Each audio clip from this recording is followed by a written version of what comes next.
ಯಾವ ರೀತಿ ಅದನ್ನ ಕಂಟ್ರೋಲ್ ಮಾಡಬೇಕು ಅಂತವರನ್ನ ಅವ್ರ ಮೇಲೆ ಶಿಸ್ತಿನ ಕ್ರಮ ತಗೋಬೇಕು, ಅದನ್ನು ಕೂಡ ಈಗಾಗಲೇ ಮಾಡ್ತಾ ಇದ್ದೇವೆ ಎನ್ನುವಂಥ ಮಾತನ್ನ ಹೇಳೋದಕ್ಕೆ ಬಯಸ್ತೇನೆ. ಇನ್ನು ಬೇರೆ ಬೇರೆ ವಿಚಾರಗಳಿದೆ, ಜೈಲಿನಲ್ಲಿ ಏನಾಗ್ತಾ ಇದೆ, ನಮ್ಮ ಬೇರೆ ಬೇರೆ ನಮಗೆ ಸಂಬಂಧಪಟ್ಟ ಇಲಾಖೆಗಳಿದ್ದಾವೆ. ಅದು ಫೈರ್ ಆ್ಯಂಡ್ ಹೋಮ್ ಗಾರ್ಡ್ಸ್ ಇರ್ಬೋದು, ಪ್ರಿಸನ್ ಇರ್ಬೋದು, ಈ ರೀತಿ ಅನೇಕ ಇಲಾಖೆಗಳು ನಮ್ಮಲ್ಲಿ ಕೆಲಸ ಮಾಡ್ತಾ ಇದ್ದೇವೆ. ಅವರೆಲ್ಲರೂ ಕೂಡ ಈಗಾಗಲೇ ಜೈಲಿನಲ್ಲಿ ನಮ್ಮ ಅಲೋಕ್ ಕುಮಾರ್ ಅವರು ನೆನ್ನೆ ರಾತ್ರಿ ಸರ್ಪ್ರೈಸ್ ವಿಸಿಟು ಜೈಲಿಗೆ ಹೋಗಿ ಬಂದಿದ್ದಾರೆ. ಅವರು ಯಾರಿಗೂ ಹೇಳ್ದಂಗೆ ರಾತ್ರಿ ಹೋಗಿ ಅಲ್ಲಿ ಒಂದು ವೇಳೆ ಫೋನು, ಟೆಲಿಫೋನ್ಗಳು, ಗಾಂಜಾ ಮತ್ತೊಂದು ಎಲ್ಲ ಹಬ್ಬಿಸ್ತಾರೆ. ಇವತ್ತು ಜೈಲಿನಲ್ಲಿ ನಮ್ಮ ಮೀಡಿಯಾ ಫ್ರೆಂಡ್ಸು ಭಾಳ ಆಕ್ಟಿವ್ ಆಗಿರ್ತಾರೆ. ಅಂಥದ್ದೇನು ಸಿಕ್ಕಿದಾಗ ಅವರು ದೊಡ್ಡದಾಗೆ ಹಾಕೋದು, ಫ್ರಂಟ್ ಪೇಜ್ಗೆ ಹಾಕ್ತಾರೆ, ಅವರು ಲಾಸ್ಟ್ ಪೇಜ್ಗೆ ಹೋಗೋದೇ. ಎಷ್ಟು ಫೋನ್ಗಳು ಸಿಕ್ಬಿಡ್ತು, ಇಷ್ಟು ಗಾಂಜಾ ಸಿಕ್ಬಿಡ್ತು ಅಂಥೇಳಿ ಮುಖಪುಟದಲ್ಲೇ ಹಾಕ್ತಾರೆ. ಅದು ನಮಗೂ ಒಂಥರ ಒಳ್ಳೆಯದೇ, ಎಚ್ಚರಿಸ್ತೀರ ನೀವು. ಆದ್ದರಿಂದ ಅದಕ್ಕೂ ಕೂಡ ಈಗಾಗಲೇ ನಾವು ಒಂದು ಕಾಯಕಲ್ಪ ಮಾಡಿದ್ದೇವೆ. ಅಲ್ಲೆಲ್ಲ ಬೆಂಗಳೂರಿನಲ್ಲಿ ಕೂತ್ಕೊಂಡು ಹೆಡ್ ಕ್ವಾರ್ಟರ್ಸ್ನಲ್ಲಿ ಇದು ಕರ್ನಾಟಕದ ಯಾವುದೇ ಜೈಲಿನಲ್ಲಿ ಏನು ನಡೀತಾ ಇದೆ ಅನ್ನೋದನ್ನು ನಾವು ನೇರವಾಗಿ ನೋಡ್ತಕ್ಕಂಥ ರೀತಿಯಲ್ಲಿ ಟೆಕ್ನಾಲಜಿಯನ್ನು ಉಪಯೋಗಿಸ್ತಾ ಇದ್ದೀವಿ. ಅವೆಲ್ಲ ಈಗ ಒಂದಿಷ್ಟು ಕಂಟ್ರೋಲಿಗೆ ಬರ್ತಾ ಇದೆ. ಒಟ್ಟಾರೆ ಪೊಲೀಸ್ ಇಲಾಖೆ ಎಲ್ಲ ಕ್ಷೇತ್ರಗಳಲ್ಲೂ ಕೂಡ ಇವತ್ತು ಉತ್ತಮವಾದ ಕೆಲಸವನ್ನು ಮಾಡ್ತಿದೆ. ನಮ್ಮ ಸರ್ಕಾರ ಈ ದೃಷ್ಟಿಯಲ್ಲಿ ಸಹಕಾರವನ್ನು ಮಾನ್ಯ ಮುಖ್ಯಮಂತ್ರಿಗಳು ನಮಗೆ ಕೊಟ್ಟಿದ್ದಾರೆ. ಕೊನೆಯದಾಗಿ ನಾನು ಪ್ರತಿ ಸಾರಿ ನಾವು ಅಧಿವೇಶನಕ್ಕೆ ಬಂದಾಗ ನಮ್ಮ ಪೊಲೀಸ್ನವರು ಭಾಳ ಕಷ್ಟ ಬೀಳ್ತಾರೆ. ಅವ್ರನ್ನೆಲ್ಲ ರಾಜ್ಯಾದ್ಯಂತ ತಗೊಂಬರ್ತಾರೆ. ಅವ್ರನ್ನ ಮೈಸೂರಿಂದ, ತುಮಕೂರಿಂದ, ಬೆಂಗಳೂರಿಂದ ಇಲ್ಲಿಗೆ ಡ್ಯೂಟಿಗೆ ಕರೆಸ್ತಾರೆ. ಅವ್ರು ಇರೋದಕ್ಕೆ ಸರಿಯಾಗಿ ಬ್ಯಾರೆಕ್ಸ್ಗಳಿರೋದಿಲ್ಲ. ಅಲ್ಲೆಲ್ಲೋ ಟೆಂಟ್ ಹಾಕಿ ಅವರಿಗಿರ್ತಾರೆ. ಅಲ್ಲಿ ಸರಿಯಾಗಿ ಬಾತ್ರೂಮ್ ಇಲ್ಲ, ಸರಿಯಾಗಿ ಸ್ನಾನ ಮಾಡೋದಕ್ಕೆ ನೀರಿಲ್ಲ. ಮೊದಲನೇ ಅಧಿವೇಶನ ಇದ್ದಾಗ ಪೊಲೀಸ್ನವರು ಯಾರೋ ಒಂದಿಬ್ಬರು ಎಲ್ಲೋ ಚಂಬ್ ಹಿಡ್ಕೊಂಡು ಆ ಕಡೆ ಎಲ್ಲ ಹೋದ್ರು. ಒಂದು ಅದನ್ನೇ ದೊಡ್ಡದಾಗಿ ಫೋಟೋ ತೆಗೆದು ಹಾಕ್ಬಿಟ್ರು. ಪೊಲೀಸ್ನವರು ನೋಡಿ ಹಿಂಗಿದ್ದಾರೆ ಅಂತ. ಅದಕ್ಕೆ ನಾವು ಸ್ವಲ್ಪ ನೀವು ಹೇಳಿದ ಮೇಲೆ ನಾವು ತಿಳ್ಕೊಂಡು ಈಗ ಅವ್ರು ಬಂದು ಇಲ್ಲಿ ಟೆಂಪರರಿಯಾಗಿರುವಾಗ ಬ್ಯಾರೆಕ್ಸ್ ಎಲ್ಲ ಮಾಡಿ ಟೆಂಪರರಿಯಾಗಿ ಚೆನ್ನಾಗಿ ನೋಡ್ಕೊಳ್ತಾರೆ. ಆದರೆ ಪರ್ಮನೆಂಟಾಗಿ ಮಾಡಬೇಕು ಅಂಥೇಳಿ ಕಳೆದ ಬಜೆಟ್ನಲ್ಲಿ ಮಾನ್ಯ ಮುಖ್ಯಮಂತ್ರಿಗಳು ಸುಮಾರು 20 ಕೋಟಿ ರೂಪಾಯಿಯನ್ನು ಅದಕ್ಕಾಗಿ ಕೊಟ್ಟಿದ್ದಾರೆ. ಬ್ಯಾರೆಕ್ಸ್ ಕಟ್ಟೋದಕ್ಕೆ ನಮ್ಮ ಪೊಲೀಸ್ನವರು ಅಧಿವೇಶನಕ್ಕೆ ಬಂದಾಗ ಡ್ಯೂಟಿಯಲ್ಲಿ ಇರುವಾಗ ಅವರಿಗೆ ಪ್ರತ್ಯೇಕವಾಗಿರಬೇಕು ಅಂತೇಳಿ 20 ಕೋಟಿ ಕೊಟ್ಟಿದ್ದಾರೆ. ಅದನ್ನು ಕೆಲಸ ಸದ್ಯದಲ್ಲೇ ಪ್ರಾರಂಭ ಮಾಡ್ತೀವಿ. ಎರಡನೇದು, ಇಲ್ಲಿ ಬ್ರಿಟಿಷ್ನವ್ರ ಕಾಲದಲ್ಲಿ ಕಟ್ಟಿದಂಥ CAR ಕ್ವಾರ್ಟರ್ಸು, ಅವು ಒಂದು 500 ಕ್ವಾರ್ಟರ್ಸ್ ಇತ್ತು ಅಂತ ಕಾಣಿಸುತ್ತೆ. ಅಷ್ಟೇ ಅಲ್ಲ, 500 ಕ್ವಾರ್ಟರ್ಸ್ ಕಟ್ಟೋದಕ್ಕೆ ಅದು ಇದ್ದಿದ್ದು ಅದೆಲ್ಲ ಕೆಡಬಿಟ್ಟಿದ್ದಾರೆ. ನಾನು ನೋಡಿದಾಗ ಇದನ್ನೆಲ್ಲ ಒಡ್ಸಾಕ್ಬಿಡ್ರಿ ಹೇಳ್ತೀನಿ, ಹೊಸ ಕೊಡೋಣ.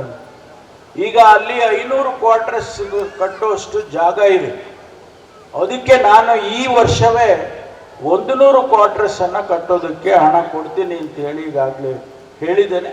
ಅದು ಕೂಡ ಆ CARನವ್ರಿಗೆ ಅನುಕೂಲ ಆಗುತ್ತೆ ಅಂತ ಹೇಳಿ ನಾನು ಈ ಸಂದರ್ಭದಲ್ಲಿ ಹೇಳಿ, ನಾನು ಬೆಳಿಗ್ಗೆ ಬಂದಾಗ ನಾನು ಬೈಲಹೊಂಗಲಕ್ಕೆ ಹೋಗಿದ್ದೆ. ಏರ್ಪೋರ್ಟಿಂದ ಹಾಗೆ ಬೈಲಹೊಂಗಲ, ಅಲ್ಲಿ ಮಹಾಂತೇಶ್ ಅವರ ಕ್ಷೇತ್ರ, ಅದು ಮಹಾಂತೇಶ್ ಕೌಜಲ್ಗಿ ಅವರ ಕ್ಷೇತ್ರ. ನನಗೆ ಎಷ್ಟು ಸಂತೋಷ ಆಯಿತು ಅಂತ ಹೇಳಿದರೆ, ಬೈಲಹೊಂಗಲ ಅಷ್ಟೊಂದು ಚೆನ್ನಾಗಿದೆ, ಏನ್ರಿ ಇಷ್ಟೊಂದು ನೀಟಾಗಿದೆ, ಕ್ಲೀನಾಗಿದೆ ಅಂತ ಹೇಳಿ ಕೇಳಿದೆ. ಅವರು ಮಹಾಂತೇಶ್ ಅವರು ಹೇಳಿದರು, ಸರ್ ಇದು ಇಡೀ ಸ್ಟೇಟ್ನಲ್ಲಿ 2nd ಕ್ಲೀನೆಸ್ಟ್ ಟೌನ್ ಅಂತ ಮಾಡಿದ್ದಾರೆ ಸರ್ ಇದನ್ನು ಅಂತ ಹೇಳಿ. ಎಷ್ಟು ಬ್ಯೂಟಿಫುಲ್, ಸುಂದರವಾಗಿ ಇರೋದ್ರ ಜೊತೆಗೆ ಅದು ಕ್ಲೀನಾಗಿದೆ. ನೋಡಿ, ನಮಗೆ ಇತಿಹಾಸ ಹೆಂಗಿದೆ ಅಂದರೆ, ರಾಣಿ ಚೆನ್ನಮ್ಮ ಅಲ್ಲಿ ಮಡಿದಿರ್ತಕ್ಕಂಥ ಊರದು, ಅವರ ಸಮಾಧಿ ಇದೆ. ಸಾವಿರಾರು ಜನ ಬರ್ತಾರೆ ಅದನ್ನ ನೋಡೋದಕ್ಕೆ. ಎಷ್ಟು ಚೆನ್ನಾಗಿ ಮಾಡಿಸಿದ್ದಾರೆ. ಅಲ್ಲಿ ರಾಣಿ ಚೆನ್ನಮ್ಮನ ಅಲ್ಲಿ ಮಡಿದಿರುವಂಥ ಸ್ಥಳ ಆ ಬೈಲಹೊಂಗಲದಲ್ಲಿ ನೋಡೋದಕ್ಕೆ ಹೋದ್ರೆ ಹೆಂಗಿರ್ಬೇಕು? ಕ್ಲೀನಾಗಿರ್ಬೇಕಲ್ವಾ? ಅಷ್ಟು ಕ್ಲೀನಾಗಿ ಇಟ್ಟಿದ್ದಾರೆ. ಟೂರಿಸ್ಟ್ ಯಾರೋ ಬಂದರೆ ಏನನ್ಬೇಕು? ಏನ್ರಿ ಇದು ಚೆನ್ನಮ್ಮ ಇಲ್ಲಿ ಮಡ್ದಿರೋ ಜಾಗ, ಇದನ್ನು ಹಿಂಗಿಟ್ಟಿದ್ದಾರಪ್ಪ ಅಂತ ಬೈಕೊಂಡು ಹೋಗ್ಬಾರ್ದು. ಆ ರೀತಿ ಇಟ್ಟಿದ್ದಾರೆ. ನಾನು ಹೋಗಿ ಅವರ ಸಮಾಧಿಗೆ ನಮಸ್ಕಾರ ಮಾಡಿ ಬಂದಿದ್ದೇನೆ. ಇಲ್ಲೆಲ್ಲ ಚೆನ್ನಮ್ಮಗಳೇ ಜಾಸ್ತಿ ಅಲ್ರಮ್ಮ, ತಾಯಿಯಂದಿರೆಲ್ಲ ಇದ್ದಾರೆ. ಒಂಥರ ಎಲ್ಲ ನೀವೆಲ್ಲ ಚೆನ್ನಮ್ಮ ಇದ್ದಂಗೆ. ಅಂದರೆ ಅಷ್ಟು ಸ್ಫೂರ್ತಿಯಿಂದ ಇಲ್ಲಿ ಈ ಭಾಗದ ಜನ ಕೆಲಸ ಮಾಡ್ತಕ್ಕಂಥದ್ದನ್ನು ನಾನು ನೋಡಿದ್ದೇನೆ. ಹಾಗಾಗಿ ಐತಿಹಾಸಿಕವಾದಂಥ ಬೆಳಗಾವಿ ಇನ್ನೂ ಹೆಚ್ಚಿನ ರೀತಿಯಲ್ಲಿ ಬೆಳೆಯುತ್ತೆ.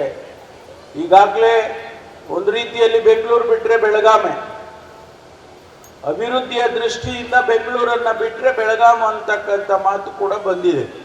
ಇನ್ನೂ ಹೆಚ್ಚಿನ ರೀತಿಯಲ್ಲಿ ಬೆಳೆಯೋದಕ್ಕೆ ನಾವು ಸರ್ಕಾರದಲ್ಲಿ ಎಲ್ಲ ರೀತಿಯ ಸಹಕಾರವನ್ನು ಕೊಡ್ತೇವೆ ಅಂತಕ್ಕಂಥ ಮಾತನ್ನು ಈ ಸಂದರ್ಭದಲ್ಲಿ ಹೇಳಿ, ನಮ್ಮ ಕಮಿಷನರು ಭಾಳ ಒತ್ತಾಯ ಮಾಡ್ತಿದ್ರು ನನಗೆ, ನೀವು ಭಾಳ ದಿನ ಆಗೋಯ್ತು ಸರ್, ಇದೆಲ್ಲ ಕಟ್ಬಿಟ್ಟು ಹಂಗೆ ನಿಲ್ಲಿಸ್ಕೊಂಡಿದ್ದೀವಿ, ಆಮೇಲೆ ಹೆಂಗೆ ಮಾಡೋದು ಅಂತೇಳಿ ನಮ್ಮ ಭೂಷಣ್ ಅವರು ಭಾಳ ಒತ್ತಾಯ ಮಾಡಿದ್ರು. ಸಮಾಧಾನ ಆಗಿದೆ ಅಲ್ಲ ಭೂಷಣ್? ಅವರಿಗೀಗ ಅವ್ರು ಹೇಳಿದ್ರು, ನನ್ನ 18 ವರ್ಷದ ಏನು ವೃತ್ತಿಯಲ್ಲಿ ಇದು ಭಾಳ ತೃಪ್ತಿ ತಂದಿದೆ ನನಗೆ ಅಂತಕ್ಕಂಥ ಮಾತನ್ನು ಅವ್ರು ಹೇಳಿದರು. ಒಬ್ಬ ಅಧಿಕಾರಿಗೆ ತೃಪ್ತಿ ಇದೆಯಲ್ಲ, ಜಾಬ್ ಸ್ಯಾಟಿಸ್ಫ್ಯಾಕ್ಷನ್ ಅಂತೀವಿ ನಾವು, ಅದು ಬರುತ್ತೆ ಅಂತ ಹೇಳಿದರೆ ನಿಜವಾಗೂ ಭಾಳ ಒಳ್ಳೆಯದು. ಆ ದೃಷ್ಟಿಯಲ್ಲಿ ಅವರು ಕೂಡ ಚೆನ್ನಾಗಿ ಕೆಲಸ ಮಾಡಲಿ ಇನ್ನೂ ಕೂಡ. ಅದೇ ರೀತಿ ರಾಮರಾಜನ್ ಹೊಸದಾಗಿ ಬಂದಿದ್ದಾರೆ. ಆಯಿತಾ? 6 ತಿಂಗಳಾಯ್ತಾ? 3 ತಿಂಗಳು, 3 ತಿಂಗಳಾಗಿದೆ. ರಾಮರಾಜನ್ ಅವರು ಮಡಿಕೇರಿಯಲ್ಲಿದ್ದರು, ಅವರಿಗೆ ಇಲ್ಲಿ ಸ್ವಲ್ಪ ದೊಡ್ಡ ಜಿಲ್ಲೆ ಕೊಡೋಣ ಅಂತ ಇಲ್ಲಿ ಕಳಿಸಿದ್ದೀವಿ. ಅವರು ಕೂಡ ಚೆನ್ನಾಗಿ ಕೆಲಸ ಮಾಡಬೇಕು. ಅದೇ ರೀತಿ ನಮ್ಮ ಹಿರಿಯ ಅಧಿಕಾರಿ ಡಾಕ್ಟರ್ ಚೇತನ್ ಸಿಂಗ್ ರಾಥೋರ್ ಅವರು, IG ಅವರು ಇದನ್ನೆಲ್ಲ ಸಮರ್ಪಕವಾಗಿ ನಡೆಸ್ಕೊಂಡು ಹೋಗ್ತಕ್ಕಂಥ ಜವಾಬ್ದಾರಿ ಅವರ ಮೇಲೆ ಇದೆ. ಆ ಪ್ರಕಾರ ಮತ್ತು ನಮ್ಮ ಪ್ರಕಾಶ್ ಅವರು ಚೀಫ್ ಇಂಜಿನಿಯರ್ ಬಂದಿದ್ದಾರೆ. ಎಲ್ಲರೇ ಇದ್ದೀನಿ. ಈ ನಮ್ಮ ಪೊಲೀಸ್ ವಸತಿ ಗೃಹಗಳನ್ನು ಕಟ್ಟುವಂಥ ಜವಾಬ್ದಾರಿ ನಮ್ಮ ಪೊಲೀಸ್ ಗೃಹ ಮಂಡಳಿ ಇದೆ. ಆ ಗೃಹ ಮಂಡಳಿಯಲ್ಲಿ ಅವರೆಲ್ಲ ಈ ಕೆಲಸಗಳನ್ನು ಮಾಡ್ತಕ್ಕಂಥವ್ರು, ಅವರು ಕೂಡ ಬಂದಿದ್ದಾರೆ. ಮತ್ತು ತಮ್ಮೆಲ್ಲರಿಗೂ ಶುಭವನ್ನು ಕೋರಿ ನಾನು ಮಾತು ಮುಗಿಸ್ತೇನೆ. ಜೈ ಹಿಂದ್, ಜೈ ಕರ್ನಾಟಕ.